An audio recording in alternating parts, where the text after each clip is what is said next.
రోహిత్ శర్మ, హార్దిక్ పాండ్యా వీరిద్దరి మధ్య ఉన్న విభేదాలు మరోసారి బయటపడ్డాయి. ఐపీఎల్ 2024లో భాగంగా ఆదివారం గుజరాత్ టైటాన్స్తో జరిగిన మ్యాచ్లో ముంబై ఇండియన్స్ దారుణంగా ఓడిపోయింది. ఆల్మోస్ట్ అసలైతే చాలా ఈజీగా గెలవాల్సిన మ్యాచ్లో ముంబై చేజేతుల ఓటమి పాలైంది. ఈ మ్యాచ్లో కెప్టెన్గా హార్దిక్ పాండ్యా చేసిన తప్పులే ముంబై ఓటమిని శాసించాయి. కెప్టెన్గా, బౌలర్గా, అటు బ్యాటర్గా ఇలా అన్ని విభాగాల్లోనూ పాండ్యా దారుణంగా విఫలమయ్యాడని చెప్పాలి. అవి కాక ముంబై మాజీ కెప్టెన్ రోహిత్ శర్మ విషయంలో కాస్త అతిగా ప్రవర్తించి విమర్శల పాలయ్యాడు. అయితే మ్యాచ్ తర్వాత వీరిద్దరి మధ్య చిన్న గొడవ కూడా జరిగినట్లు సమాచారం. దానికి సంబంధించిన ఓ వీడియో కూడా ప్రస్తుతం సోషల్ మీడియాలో తెగ వైరల్ అవుతోంది. మ్యాచ్ అయిపోయిన తర్వాత గ్రౌండ్లో రోహిత్ శర్మ గుజరాత్ టైటాన్స్ ప్లేయర్తో మాట్లాడుతున్నాడు. ఆ టైంలో పాండ్యా వెనక నుంచి వచ్చి రోహిత్ను కౌగిలించుకున్నాడు.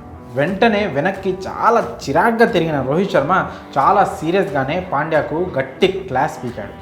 పాండ్యాతో రోహిత్ శర్మ చాలా సీరియస్గా మాట్లాడుతుంటే అక్కడే ఉన్న గుజరాత్ టైటాన్స్ ఆటగాడు రషీద్ ఖాన్, అలాగే ముంబై ఇండియన్స్ ఓనర్ అయిన ఆకాష్ అంబానీ బిత్తరపోయి రోహిత్ వైపు చూశారు. మ్యాచ్లో హార్దిక్ పాండ్యా చేసిన తప్పులపై, తీసుకున్న తప్పుడు నిర్ణయాలపై రోహిత్ పాండ్యాకు గట్టి క్లాస్ పీకినట్లు తెలుస్తోంది.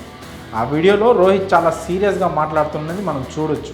అలాగే పాండ్యా కామ్గా చేతులు కట్టుకొని రోహిత్ చెప్తుంది వింటూ ఉన్నాడు. అయితే ఈ సీజన్కి ముందు రోహిత్ శర్మను కెప్టెన్సీ నుంచి తొలగించి గుజరాత్ టైటాన్స్ నుంచి ముంబైలోకి తిరిగి వచ్చిన పాండ్యాను కెప్టెన్గా నియమించిన విషయం తెలిసిందే.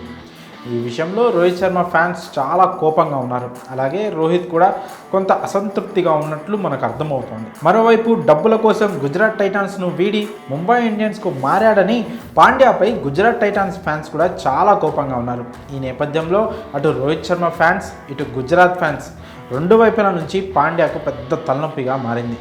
పైగా మ్యాచ్ ఓడిపోవడం, రోహిత్ను బౌండరీ వద్ద ఫీల్డింగ్ చేయించడం కూడా పాండ్యాకు కలిసి రాలేదనే చెప్పాలి. ఇలా అన్ని విషయాలు పాండ్యాకు ఈ మ్యాచ్లో వ్యతిరేకంగా జరిగాయి.